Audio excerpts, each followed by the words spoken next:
నమస్తే, welcome to whistle. నేను మీ స్వాతి.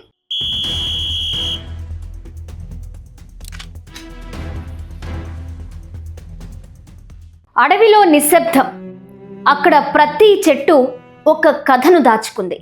ఒక చెట్టు చెప్పింది, ఇక్కడ రక్తం వానలా పడుతుంది, పారుతుంది. కానీ నేలనడిగితే ఆ రక్తం ఎవరిదో చెప్పలేం. మనిషి రక్తం అందరిది ఒకటే అని చెప్తుంది. అడవి చీకటిలో దాగిన ఆ కుర్రాడిని సిద్ధాంతం పిలిచిందా? అడవి నిశ్శబ్దంలో గాలిని కూడా దడిపించే ఊపిరులు, గిరిజన గుడిసెల వెనుకాల దాగిన గాయాల కథలు, కోకొల్లలు. తల్లి ఒడిలో పెరిగిన పిల్లాడు ఒకరోజు ఆలోచన పేరిట తుపాకీ మోస్తాడు. అతని నవ్వు పాత ఫోటోలో జ్ఞాపకంగా మిగులుతుంది. ఎన్కౌంటర్ రాత్రి చెట్టుపై పిట్ట కూడా రెక్కలు కదపదు.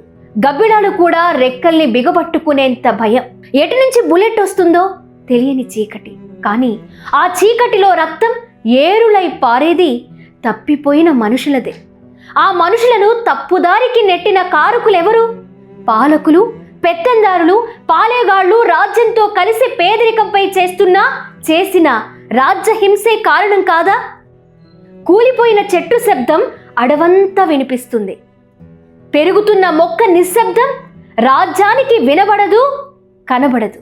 ప్రతి ఎన్కౌంటర్ తరువాత ఆ చీకటిలో ఎవరో ఒకరు కన్నీరు నిశ్శబ్దం నదిలా ప్రవహిస్తూనే ఉంటుంది.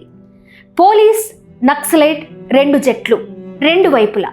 కానీ మధ్యలో మాత్రం ఒకే రకమైన కన్నీరు, ఒకే రకమైన ఊపిరి, ఒకే రకమైన ఆర్తనాదాలు ఆకాశానికి అంటుకుని నిలిచిపోతాయి.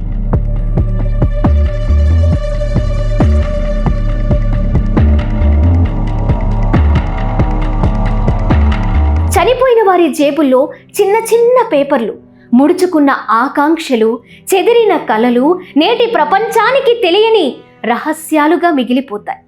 వార్త తెలిసే సమయంలో తల్లి పొలంలో పనిచేస్తుంది. కానీ ఆమెకి తెలియదు, తను ఎదురు చూస్తున్న కొడుకు అడవి నుంచి ఎప్పటికీ తిరిగి రాడని. ఎన్కౌంటర్ ముగుస్తుంది. కానీ అడవి మాత్రం అదే ప్రశ్న అడుగుతూనే ఉంటుంది. ఇది న్యాయమా? మానవత్వం చనిపోయిన మరో రోజు మాత్రమేగా అని.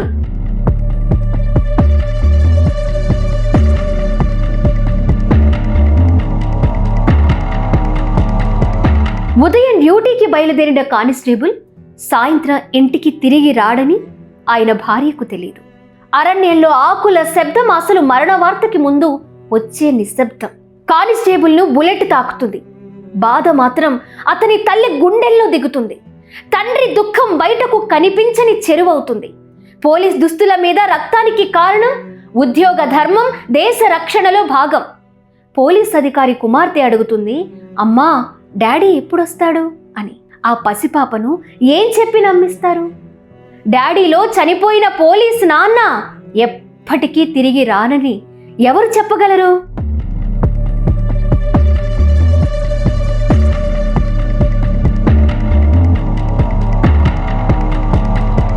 అడవి మార్గంలో అతను చివరిసారిగా చూసింది గాలిలో కదిలిన ఓ చెట్టు, ఒక చీకటి నీడ.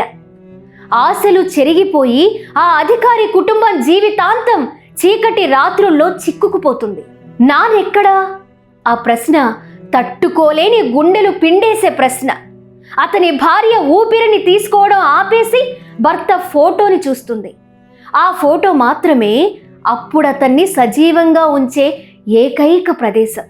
వీరిని శవపేటికపై పూలు సైతం కన్నీరు కారుస్తాయి.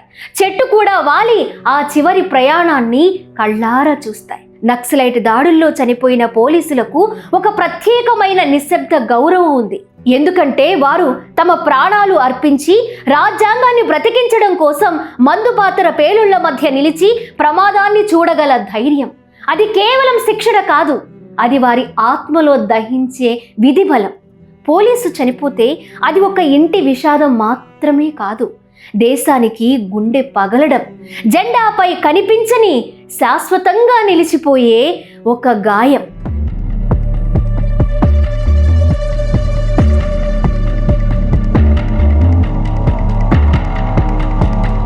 పోలీసు జీవితం ఒక కథ కాదు, కర్తవ్యాన్ని ముందు పెట్టే సంకల్పం, చివరి సెల్యూట్ చేసే ఆ క్షణాలు జాతి మొత్తం అమరులకు ప్రాణాలు అర్పిస్తుంది.